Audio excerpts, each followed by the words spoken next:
kabayan, BMW X3 tayo kabayan ha. Yung ginagawa natin kabayan, yung pintuan lang. Yeah. Siguro ba yung side mirror bago to. So magkano yung side mirror? Sobrang mahal pa nito kabayan, 60,000. Oh, iba-ibang presyo ha. Kasi iba yung presyo ng cap. Bali ito lang kabuuhan ito. Yung cap iba na, pati ito. Yung salamin ibang presyo. Hiwalay yung salamin sa yung cap hiwalay. Yung dito lang 1,560,000 yan kabayan. Ito yung ginagawa natin kabayan, ito yung ginagawa natin, may tama yan, so mastil yan agad.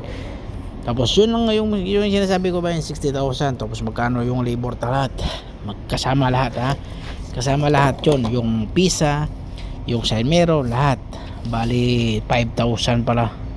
Tapos yung 5,000 kasama lahat na yun, yung basta kasama na yung mga side mirror, yung bago, ito yung cup na yun oh.